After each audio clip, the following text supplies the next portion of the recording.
Running is a repetitive, monotonous sport that involves a lot of injuries. Most of these injuries are due to repetitive stress or training errors. So how do we manage our training loads and the stress we place on our body to allow adaptation without causing injury? First, it's important to recognize that undertraining and overtraining are both risk factors for injury. Doing too much too soon without allowing your body time to adapt will, of course, cause injury.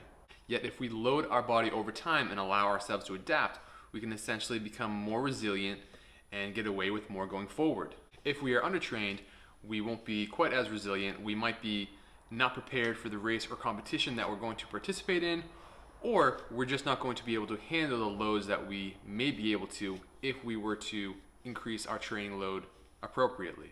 It's important to keep in mind that training loads are a accumulation of external and internal loads. It's not just the miles we run.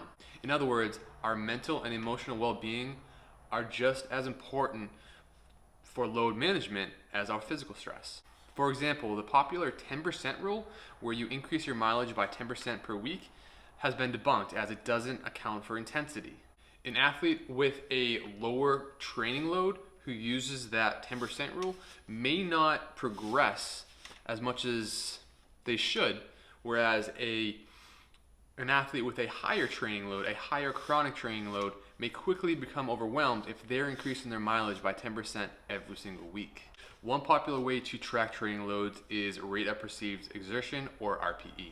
RPE is significant because it accommodates for external and internal factors. For example, RPE not only accommodates for emotional and mental training loads, but physical as well. For example, external training loads like heat acclimation, route difficulty, weather are all things to consider that affect intensity, and it's something that RPE takes into account for. So how do we progress training loads safely over time without doing too much and ensure as best we can we're not going to get hurt? All this while reaching our peak performance if that's our goal. This is, of course, athlete dependent, but one way we might be able to progress training loads is use of exertional minutes or arbitrary units.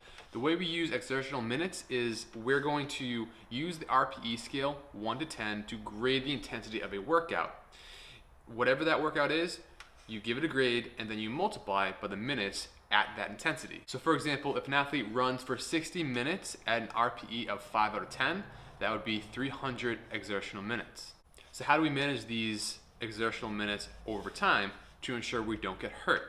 This is important because oftentimes with distance runners, it's a chronic overload. It's how did that training go the past 3 to 6 weeks that may have overloaded them slowly over time. The recommended acute on chronic ratio to progress your training load is 0.8 to 1.3, or in other words, 10%. You wouldn't want to progress your training load by more than 10%. So for example, if I had 1,500 exertional minutes over the course of a week, I would not want to do more than 1,650 exertional minutes the following week to keep my increased training load under 10%.